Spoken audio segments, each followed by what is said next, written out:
Hai adik-adik, kembali lagi dengan Kak Rina di online class 101. Kali ini kita akan belajar kelas 6, tema 9, di subtema 1, keteraturan yang menakjubkan. Di pembelajaran 3 kita akan belajar Bahasa Indonesia, IPS, dan PPKN di halaman 26 sampai dengan 38. Nah adik-adik jangan lupa di subscribe dulu ya, klik loncengnya, like, dan share juga. Gimana kabar adik-adik hari ini? Semoga semuanya dalam keadaan sehat.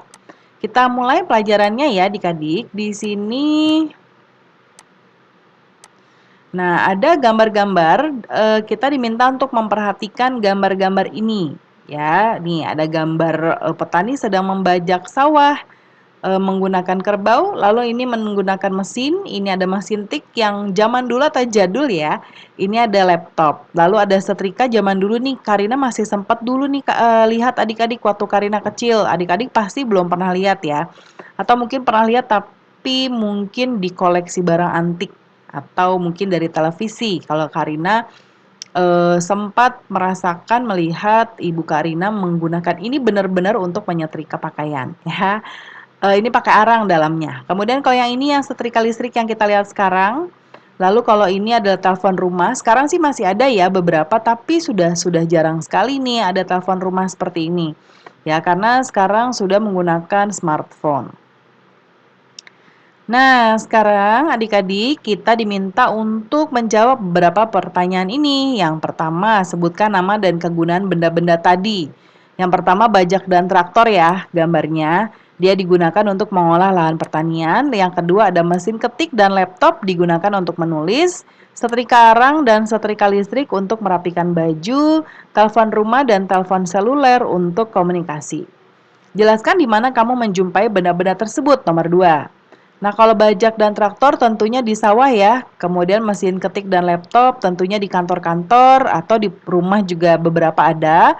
Setrika arang dan setrika listrik sering dijumpai di rumah. Telepon atau telepon seluler dijumpai di kantor atau di rumah.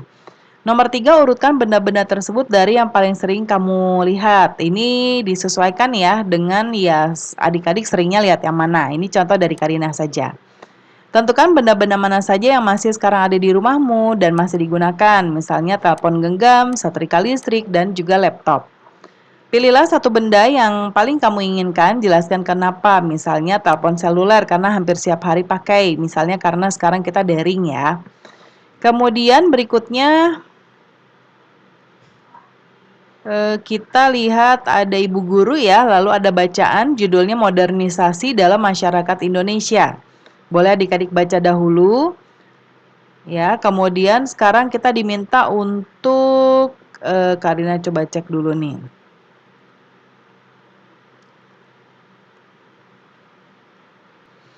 Nah, berikutnya ada tugas untuk kita. Kadang-kadang tugasnya suka nyelip ya adik-adik ya. Lalu gambarlah atau carilah gambar yang sesuai untuk menjelaskan ciri masyarakat modern. Nah, ini contoh ya. Silakan adik-adik lihat. Ini Karina lihat dari internet ya. Yang pertama, terbuka untuk perubahan, keberanian berpendapat, menghargai waktu, perencanaan, percaya diri, dan ilmu pengetahuan. Ya. Lalu kemudian buatlah tabel untuk menjelaskan hasil diskusimu, lalu presentasikan di depan kelas. Nah, Karina tidak buat dalam tabel tapi langsung ke bawah saja ya. Ciri-ciri masyarakat modern adalah memiliki sikap hidup untuk menerima hal-hal yang baru dan terbuka untuk perubahan, memiliki keberanian untuk menyatakan pendapatnya tentang lingkungannya sendiri, sangat menghargai waktu dan lebih banyak berorientasi ke masa depan daripada masa lalu, memandang perlu adanya perencanaan dan perhitungan yang matang. Yang kelima, memiliki percaya diri yang tinggi. Yang keenam, mempercayai ilmu pengetahuan dan teknologi. Lalu 7, menghargai orang lain melalui prestasinya. Kemudian berikutnya lalu presentasikan ya hasil wawancaramu. Kemudian berikutnya kita diminta untuk mencatat hasil wawancara. Ini beda lagi ya. Nah, ini tugas berikutnya yang ada di sini. Kita lihat Karina buat contohnya nama orang yang kamu wawancarai siapa. Nah, ini Karina contohkan misalnya namanya siapa.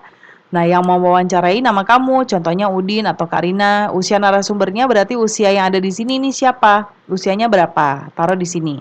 Tempatnya di mana? Misalnya di rumah kakek. Nah, ini contohnya Ya, Karina buatkan, misalnya yang nomor satu sudah dibuatkan dari buku, dicontohkan ya. Kalau yang nomor dua, cara belajar di sekolah. Ya, narasumbernya guru menyampaikan pelajaran dengan menulis di papan tulis menggunakan kapur.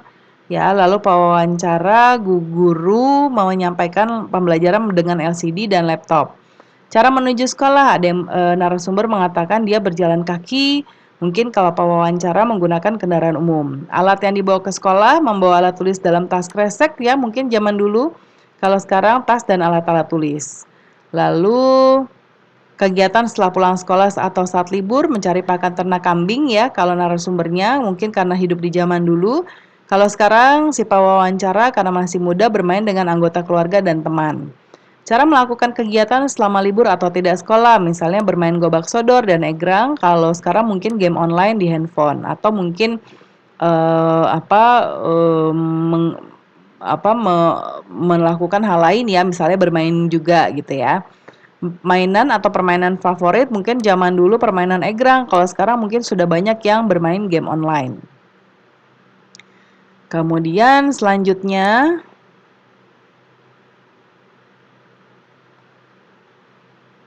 buatlah sebuah tulisan dalam satu paragraf untuk membuat kesimpulan dari wawancara tersebut.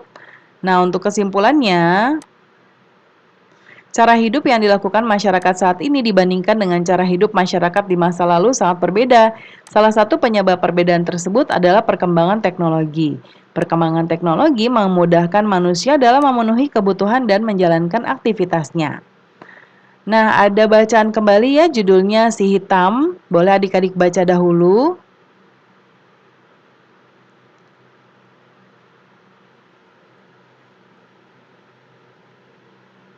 Nah, ini agak cukup panjang ya ceritanya.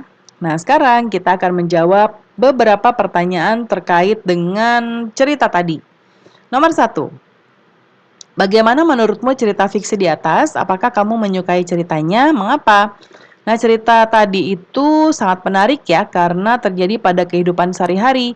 Cerita tersebut menunjukkan bahwa teknologi mempermudah pekerjaan manusia. Yang kedua, masih ingatkah kamu tentang tokoh utama dan tokoh tambahan dalam cerita fiksi? Menurutmu apa perbedaan keduanya? Tokoh utama merupakan tokoh yang banyak diceritakan di dalam sebuah karangan, sedangkan tokoh tambahan merupakan tokoh yang mendukung tokoh utama. Nomor tiga, bagaimana caramu untuk menentukan tokoh utama dan tokoh tambahan? Nah, cara menentukannya adalah mencari tokoh yang senantiasa ada di setiap peristiwa dan banyak berhubungan dengan tokoh lain dan paling banyak terlibat dengan tema cerita. Sedangkan mencari tokoh tambahan adalah mencari tokoh yang berperan sebagai pelengkap. Nah, kemudian berdasarkan cerita fiksi Si Hitam, melakukan kegiatan berikut. Gunakan diagram di bawah ini untuk menjelaskan tentang tokoh utama dan tokoh tambahan dalam cerita Si Hitam. Jelaskan gambar tersebut dengan menuliskan beberapa kata kunci tentang sifat dan ciri fisik dan mengapa kamu menggambarkannya demikian. Nah, contohnya seperti ini ya. Nah, Karina besarkan. Nah, pertama tadi judulnya adalah Si Hitam, penulisnya tadi adalah Diana Caritas. Sifatnya dari tokoh utama cerdas, peduli, dan suka menolong. Tindakan yang dilakukan adalah membantu adiknya mencari kucing yang hilang dengan menghubungi teman lewat telepon dan menyebar gambar kucing. Lalu pendapatmu tentang tokoh utama, Kak Irma mampu memanfaatkan teknologi untuk menyelesaikan masalah dengan lebih cepat dan efisien. Gambarnya contoh seperti ini ya. Kemudian berikutnya buatlah ringkasan dari cerita si hitam tadi. Ringkasannya, Kak Irma mendapati adiknya Rina nih terbalik ya, adiknya Rina, wah adiknya namanya Rina, sedang menangis. Rina menangis karena tidak mendapati kucingnya si hitam di rumah. Rina khawatir jika si hitam tidak pulang kembali. Kak Irma membantu adiknya dengan mencetak foto dan meminta teman-temannya menyebarkan foto si hitam. Kak Irma juga menghubungi teman-temannya untuk mencari keberadaan si hitam. Beberapa saat kemudian, salah satu teman memberitahukan keberadaan si hitam. Temannya tersebut mengantarkan si hitam ke rumah Irma. Rina dan Kak Irma bergembira dan bersyukur karena teknologi dapat menyelesaikan permasalahannya. Nah, ini ada sedikit bacaan. Silakan adik-adik lihat dan selanjutnya ada bacaan lagi judulnya Makna persatuan dan kesatuan bangsa dalam semboyan negara Indonesia. Silakan dibaca kembali ya. Nah, kita langsung lanjut ke menjawab pertanyaan berikut. Yang pertama, apa makna semboyan Bhinneka Tunggal Ika? Maknanya adalah meskipun berbeda-beda, tetapi pada hakikatnya bangsa Indonesia adalah satu kesatuan utuh yang tidak dapat dipisahkan. Yang nomor dua, bagaimana peran semboyan Bhinneka Tunggal Ika dalam upaya meningkatkan persatuan dan kesatuan? Nah, dan ini Bhinneka Tunggal Ika menjadi semboyan atau moto bangsa Indonesia dan menjadi bagian dari lambang negara Indonesia. Hal ini dimaksudkan agar bangsa Indonesia yang sangat beragam ini terus mengingat pentingnya persatuan dan kesatuan bangsa sebagai bangsa yang utuh dan berdaulat.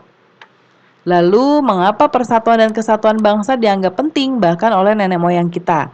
Sejak dulu, bangsa Indonesia yang tinggal dalam daerah kepulauan memiliki keberagaman dalam budaya, agama, suku bangsa, bahasa, dan adat istiadat. Lalu yang keempat, mengapa semboyan Bhinneka Tunggal Ika masih sesuai dengan masyarakat modern saat ini, meskipun pemikiran tersebut telah dituliskan sejak zaman Kerajaan Majapahit. Nah,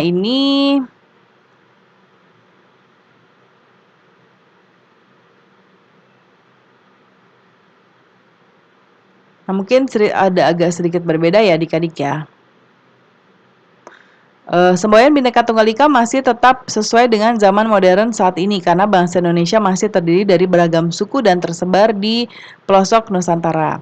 Sekarang bersama seorang teman, silakan adik-adik cari sebuah peristiwa ya di majalah atau koran yang menjelaskan bagaimana peristiwa yang dapat mempengaruhi makna persatuan dan kesatuan bangsa di kehidupan masyarakat Indonesia. Ini Karina contohkan ya. Judul peristiwanya penuh sampah, warga gotong royong bersihkan Sungai Ledeng.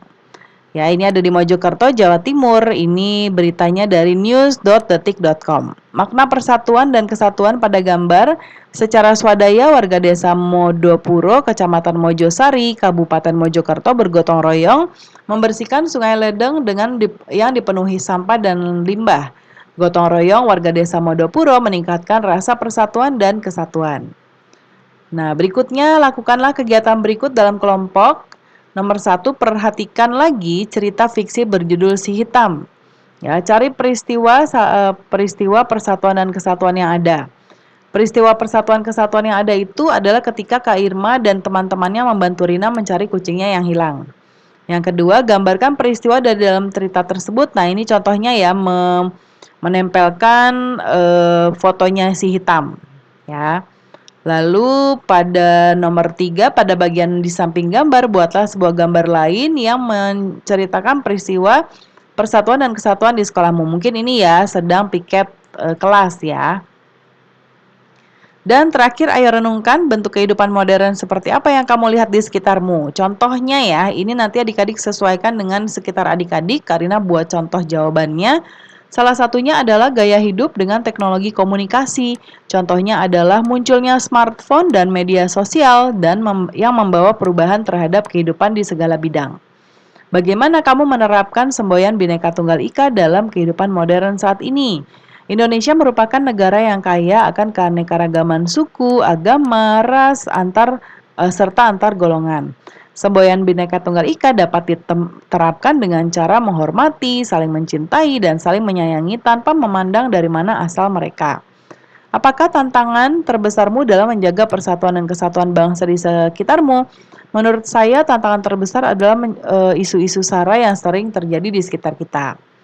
Nah, berikutnya ada tugas bersama orang tua. Kita diminta untuk mencari cerita fiksi untuk anak sesuai dengan umur adik-adik dari surat kabar atau majalah. Minta ayah ibu untuk membacakan, lalu diskusikan untuk menentukan tokoh utama dan tokoh tambahan. Lalu apakah ada perbedaan pendapat dalam menentukan, mengapa, dan bagaimana cara mengatasinya. Nah, ini ceritanya dulu ya, Karina ceritakan judulnya Keledai dan Penjual Garam. Tokoh utama penjual garam, tokoh pembantunya keledai. Nah, ini ceritanya, judulnya tadi Keledai dan Penjual Garam. Si penjual garam merupakan seseorang yang dikenal baik dan dermawan. Setiap hari ia membagikan hasil penjualannya kepada tetangga dan fakir miskin. Meskipun hidupnya juga tidak bergelimang harta. Setiap kali berhasil menjual garam, ia akan belikan pakaian dan makanan untuk disedekahkan. Pedagang garam tersebut memiliki seekor keledai yang digunakan untuk mengangkut garam ke kota terdekat. Ia sangat menyayangi keledai tersebut, sampai makanan dan tempat tinggal keledai selalu disediakan. Keledai tersebut sudah dianggap keluarga dan menjadi teman hidup satu-satunya pedagang garam tersebut. Akan tetapi, keledai tersebut tampaknya tidak puas dengan perlakuan pedagang garam. Si keledai beranggapan bahwa mengapa tuannya tidak membelikan gerobak untuk mengangkut barang dagangannya menuju kota daripada harus ditaruh di atas punggungnya. Alhasil, keledai tersebut selalu mencari cara agar ia dapat terbebas untuk tidak membawa beban berat saat pergi ke pasar. Akhirnya dia menyusun rencana untuk berpura-pura terjatuh ke dalam sungai dan merendam garam tersebut. Ia berpikir dengan cara tersebut beban yang dibawanya akan semakin ringan setiap harinya. Namun lama-kelamaan tuannya juga mengetahui bahwa keledainya hanya berpura-pura agar tidak dibawakan beban yang berat. Suatunya dinaikkanlah kapas pada punggung keledai. Petani tidak memberitahukan bahwa yang dibawa bukanlah garam melainkan kapas. Hal ini untuk memberikan pelajaran kepada keledai yang suka mengeluh padahal sudah sangat dikasihi. Setiba di jembatan, keledai tersebut tanpa menunda waktu langsung menjatuhkan diri ke dalam sungai dan kapas kemudian menyerap air sungai. Bukannya ringan, justru beban yang dibawa semakin berat karena kapas yang dibawa menyerap air. Petani kemudian menjawab dengan bijaksana. Si penjual garam berkata bahwa sebenarnya yang keledai bawa bukanlah garam, melainkan kapas yang menyerap air. Si penjual garam telah mengetahui bila keledai hanya berpura-pura terjatuh agar bebannya tidak berat, tetapi si penjual garam menilai bahwa perbuatan keledai sungguh merugikannya. Keledai tersebut kemudian sangat malu karena selama ini ia seperti tidak tahu diri dan tidak tahu terima kasih kepada pedagang garam. Nah, itu contohnya ya. Nah, pembelajaran kita sudah selesai ya adik-adik. Semoga pembelajaran kita hari ini bisa bermanfaat. Jangan lupa di-subscribe dulu, klik loncengnya, like dan share juga ya. Terima kasih sudah menonton sampai akhir. Mohon dimaafkan apabila ada kesalahan dalam perkataan maupun dalam materi yang diberikan. Sampai jumpa di pembelajaran berikutnya.